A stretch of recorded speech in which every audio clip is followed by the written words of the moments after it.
What's up, guys? Welcome back to Newswave. With Sony moving away from physical media to start 2028 for PlayStation, the lawsuits have continued to gain some momentum, with one even pointing to this decision helping out their case, but we'll go over all of that here today. Also, we are going to be talking about an interesting Switch 2 port that got an update because it appears some of the improvements made there are actually helping with other versions of the game. And we also have to talk about a certain accessory that Sony was lining up for release here soon because it's been indefinitely delayed, making people wonder if it's going all digital as well, but we'll see about that and more. Guys, if you enjoy these videos, make sure you hit that like button, helps out a ton. And if you're new here to the Spawn Wave channel, make sure you subscribe down below. Also, we are on Spotify now, full video and audio. I'll have that link down below in the description, but we are here every weekday morning, 8 a.m. Eastern Time, keeping you up to date in the world of gaming news. So if you don't get a video notification, just know there's probably something here to check out in the morning. And we're going to start today with a PlayStation 4 and Xbox One game that has been canceled. This we can see over on the Dying Light official account, saying after careful consideration, we have made the difficult decision that Dying Light the Beast will no longer be released on PlayStation 4 and Xbox One. Now, they go on to say that Dying Light the Beast was built from the ground up, take full advantage of current generation hardware, open world, advanced visuals, fluid combat, all this other stuff, right? Basically, trying to explain why it's not running well on a hard drive, a mechanical hard drive equipped PS4 or Xbox One. So they just go on to say, hey, anyone who was expecting to play on either platform, you'll be eligible for a refund. And I'll admit, I kind of forgot this game was supposed to even come out on the PS4 or the Xbox One, because it came out a while ago on current platforms, and that was sort of it. Like, I played the game, it's a good game, but I didn't really think, oh man, I can't wait for the PS4, Xbox One. I just think we're pretty far removed, I feel like, from that generation. I'm sure there are some that were hoping that this game would go to it, but otherwise, yeah, it probably is getting close to the time to think about moving up at least to a PlayStation 5 or an Xbox Series if you want to play some of these games, because most likely we're not going to see many more PS4 or Xbox One conversions. Also, we did have Call of Duty Black Ops 1 and 2 release on the PlayStation 5 and the PlayStation 4, which is, it's cool because it's been stuck on the PS3 on that side. There is backwards compatible for the Xbox Series right now, but it's been covered in hackers, and it makes the overall online experience not very fun to participate in. And it seems like that's holding true even for the PS5 and the PS4 version, as we can see this over on Eurogamer, where they are noting that on Call of Duty subreddit and all over social media, people are sharing experiences of ending up in a lobby one after another, where some sort of hack has been activated. And sometimes I look at this and go, well, maybe people are just that good. And these, sometimes you run into someone who's just really, really good at the game and you wonder if they're hacking, but actually, no, they just kind of been no-lifing the whole thing and then they're just good at it. No, in this case, Activision even responded by disabling some of these different playlists early this week. So while they are re-enabling some, as I've guessed, they've had a chance to look over things, it does kind of tell you that there is a situation brewing there, and that's just Call of Duty and hackers that just kind of goes hand in hand, at least as far back as I can remember. Oh, and we do have Halo coming up at the end of this month, and it looks like they are full speed ahead on this one, because we can see over on their social media account, Halo Campaign Evolved is officially gold, and early access begins July 23rd, so next week, and there's a lot of excitement. I mean, I see people responding, a bunch of likes on it, views, so it is nice that we'll say new, quote-unquote, Halo game is coming. I mean, it's the original campaign, just, of course, being remade here with Unreal Engine, and they have some fun new details and lore with different missions, but it's still kind of that core experience. That was very good back then, so, I mean, I'm excited. Just more Halo, great. I'm very curious to see what the future of Halo Studios looks like when they start talking about the next new original Halo game, to see if they can still pull something like that off. And guys, with some of the quick news out of the way, let's get into the bigger stuff. Let's start right away with Sony and the many lawsuits that they've been facing over the years. Technically, this is not a new thing, as many regulatory bodies or law firms have been exploring, I guess, the legality or the logistics of the PlayStation Store, as Sony has been growing and eating up a considerable market share, especially against Xbox in the open market here. But it comes down to, a lot of the time, player choice, and even that 30% cut that Sony takes from all these different publishers, because the argument being made, because of that 30% cut, these games are actually more expensive for consumers. And of course, they also discuss things like the refund policy being non-existent, many other things that has customers jumping through hoops for basic stuff you'd be able to do, say, at even a retail store, which is interesting now that discs are, as of now, going away to start January 2028, at least with the manufacturing process with Sony for the majority of games, definitely new releases. They can still apparently do reprints for currently existing games that are out in the market. But here's the thing, as I mentioned, class action lawsuits, some are actually gaining more traction because of the decision that Sony has now made heading into 2028. We can see this. Now, this is over on, we have Fortune and Insider Gaming both kind of talking about this. This coming from Fortune. Dutch consumer group Stitching and Massachade and Consummate has filed a $457 million lawsuit on behalf of 1.7 million Dutch PlayStation users, arguing Sony's 30% PlayStation Store commission will inflate game prices once physical alternatives disappear. Yes, so they're actually updating this because this lawsuit was filed last year, so this has been ongoing for a good part of a year now. But because of the recent announcement, naturally, they're going to jump all over this and be like, look, this is just adding more credence to what we're doing here. And, you know, I've talked about class action lawsuits in the past, and it's really annoying because it takes forever.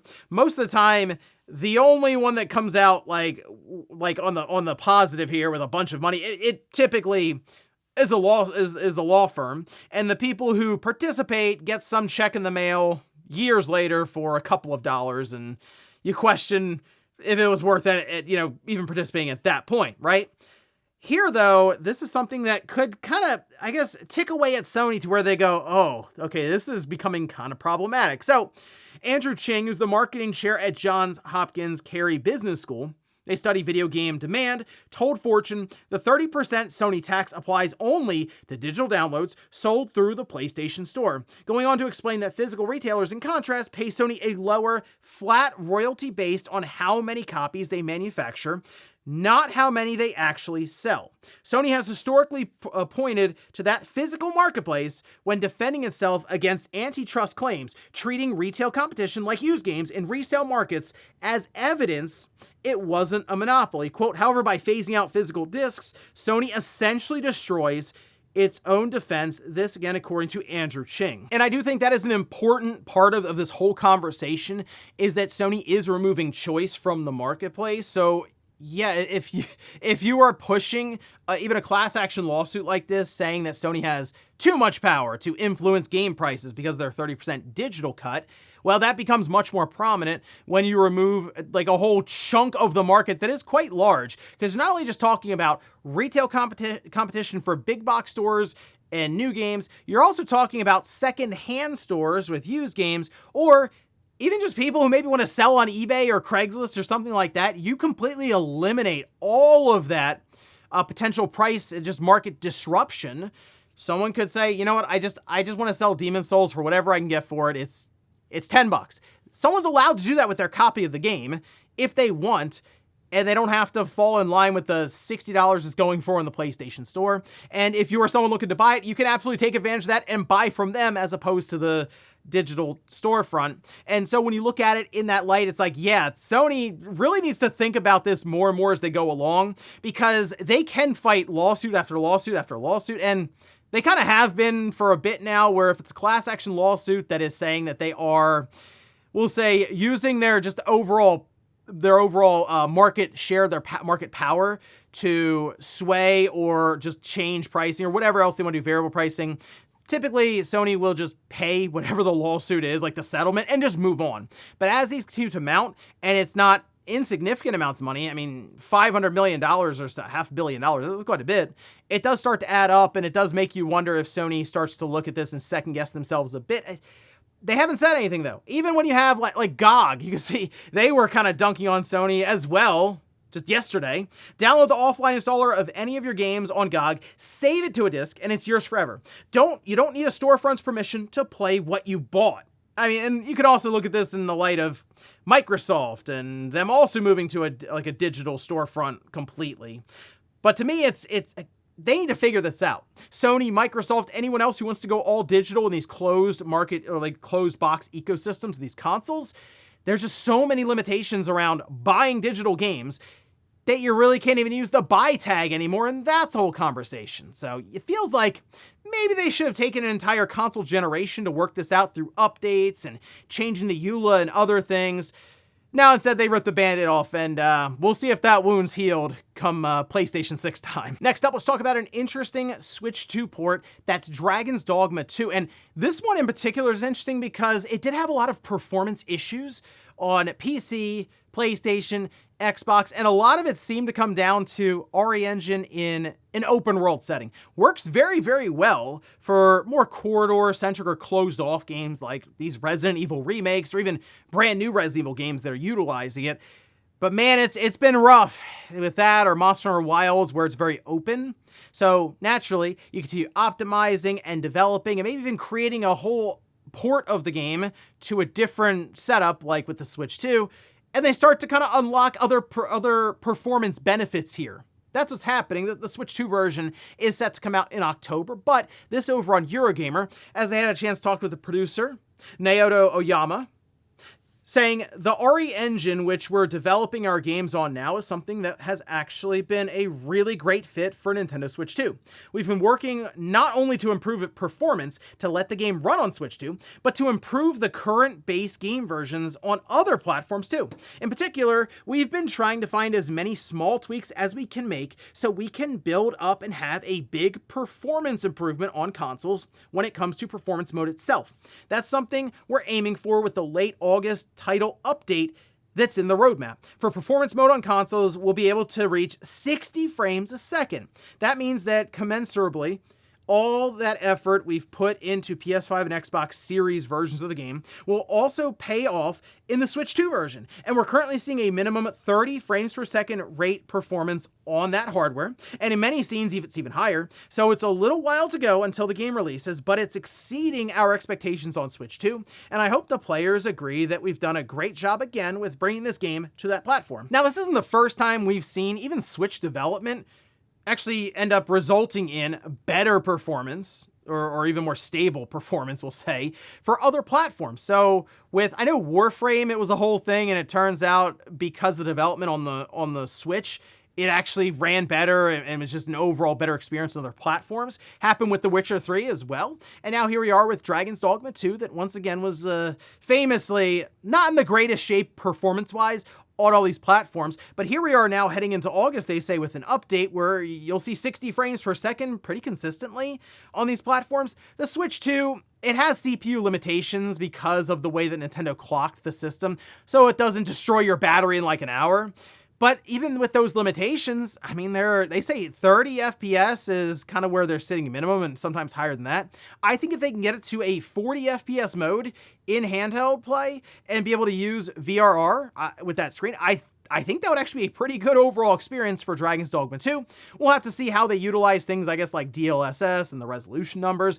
But this is, to me, just the RE engine still putting in work. And honestly, with stuff like this where they're developing and optimizing now, early in the Switch 2's generation, it would pay off, I think, even down the road for more open world RE Engine games, as we even know that something like Monster Hunter Wilds is currently in development for the Switch 2, and I just think Capcom, in particular, with this engine, is going to be a big player, as they already are now, but even more so going throughout the Switch 2's life. Next up, let's talk about a delay that kind of came out of nowhere for PlayStation, and it's for a physical product, which is making people wonder, is it going digital then? No, like we can see, this is over on PlayStation blog with an update for their PlayStation FlexStrike. That's their fight stick, saying we wanted to share an update on the launch timing for FlexStrike wireless fight stick. Due to unexpected production delays, FlexStrike wireless fight stick will launch at a later date. We will share an update soon. So we have obviously no date or anything on this. It seems like it's going to miss the Marvel ToeCon launch, and it's a shame because that would have made a ton of sense to put that right next to this really flashy, cool-looking Marvel fighting game with Arc System Works. So it might be a situation where, maybe for the holidays, you'll be able to bundle them together if that's a nice Christmas present you were planning or something. So I assume it's coming out this year. People are trying to figure out why it's delayed, and they really didn't dive too far into it. If I had to take a guess, it's probably the disruption that's currently ongoing with real world events in Iran. And like there is a lot when it comes to supply line that's being disrupted there. I know people have mentioned plastics that is kind of an issue when it comes to shipping or just sourcing that. And take a guess what the FlexStrike is built out of. So that's one aspect. It could even just be outright shipping and getting it around in terms of logistics for the world itself to get it out there, that they're having a hard time. Again, they didn't really dive too far into details. It could be going all digital for all we know, but I'm hoping that it's something that comes out by the end of this year for people who wanted to pick it up for Marvel Tokon, because it seemed like that was a perfect matchup there.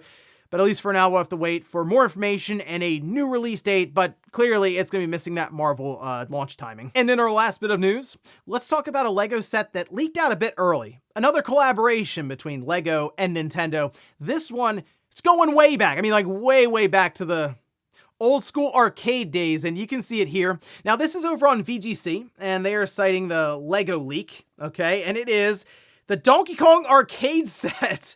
So it appears this thing is coming out in August, all right?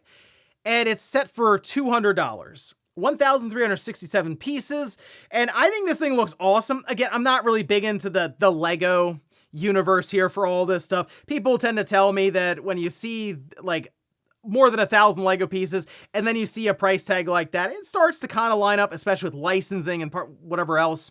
But the thing that I'm interested in here, because of the way this is set up here and it's shown off on the front of the box, kind of really cool, like old school nostalgic arcade setup for Donkey Kong and Jumpman. I wonder if there is going to be some interactive nature to this, and we've seen that with like the Mario, like the old school 8-bit setup there with the NES and the TV screen, and it would sort of scroll. I really like the way that they put that together, just the engineering and the thought. It's kind of mind-blowing if you really sit down and think about it. Starting from almost scratch, but then working through how to teach people to build the thing. And then when you're done, it's able to do something cool. Like, I assume you're going to have the little Mario guy, like Jumpman guy, like jump over the barrel or something in that scene. Like the barrel will move with the joystick or something like that. And it's just a really cool thing to see play out. I don't know if me getting this, I assume I won't be, because it's $200 LEGO set, but I'm curious just to see videos of people showing it off, or even just going through the press release or the trailer to see what they come up with to, I thought it was commemorate the, 45th anniversary or something for the arcade with Donkey Kong. So it's been a while, but let me know if you're thinking about picking this up after it started to make the rounds online. And before we go to the comment of the day, we'll take a look at the poll that I posted up yesterday, where I ask, if you have a Switch or Switch 2, have you used the digital game lending feature? 82% say no, 18% say yes. I have actually used this a number of times with the kids who want to borrow just like some of the games that I have digitally on the Switch 2. But as people have pointed out in the comments, it is limiting. It is. So it needs to be in your family group. Again, for the kids, it's like they're in the family group there for NSO. And they have to be within proximity. So you have to be able to basically put the Switch 2s just about next to each other. But I will say it does work. And if they get in trouble or something, I can take the game away from them by pressing a few buttons on my Switch 2. But this is something else where Nintendo just kind of implemented this, and I'd like to see them build off of it more. And I'm sure there are some concerns around, I don't know, trying to game the system or something. But to me, if they're not in your family group, maybe they're having a hard time tracking it, because I kind of feel like that also goes in line with some of the, not parental controls, but tracking systems you have specifically on your account with all the sub accounts. I'm hoping this is something Nintendo thinks more about, because as I've mentioned, the digital stuff, it's obviously taking over more and more. And there may be a future where Nintendo has to really look at the idea of being all digital, like 10, 20 years in the future or something. And I think this is something they need to consider building out more. So at least, as I mentioned with Sony and Microsoft, you need a whole generation to figure that out. Technically, Nintendo has been working on this more so even than either Sony or Microsoft, even with something as basic or rudimentary as lending digital games to people like in the same room with you. And we'll finish up with the comment of the day, as you're seeing here. This is from Ben, who says, a dockable Switch 2 Lite with a 6.5-inch OLED screen and Hall effect sticks would be my dream console. So you want the system to get a bit smaller, no detachable Joy-Cons, although if it's dockable, I assume you're going to have to buy You'd have to buy a separate controller or Joy-Cons. Here's the thing though, if the screen gets a little smaller like that, you'd probably have to have a different dock as well. So once you start adding all that up in your head, the way Nintendo is able to make it cheaper, they remove the dock, obviously, they remove the Joy-Cons, and they make the system cheaper internally by making it all one piece and cheaper plastics. The Switch Lite existed at its price point because they removed all that technology and they made it feel cheaper. So the Switch 2 Lite probably wouldn't dock, probably wouldn't have an OLED, and probably wouldn't have Hall effects sticks, which is unfortunate because that would be the system to attempt Hall effect sticks on, because you're not just popping a Joy-Con off and dropping another one on. You're doing legitimate console surgery to replace the sticks. But I do think Nintendo has to think about the system getting cheaper before they think about introducing a Switch 2 OLED model that, at this rate, might be $700 by the time we get to 2028. And ladies and gentlemen, that's going to do it here for Newswave. If you enjoyed this video, guys, hit that like button. If not, hit the dislike. Leave comments down below about everything we talked about here today. If you missed yesterday's Newswave, I'll leave it up here in a card. Or maybe you wanted to hear more just disaster that keeps like popping up for the idea of this all-digital future where, hey, if your account goes away, so do all of your games, and sometimes it just kind of happens almost by accident through security breaches. There's a whole story on that, and I'll leave it right below. Thanks, guys, for watching, and I'll see you next time.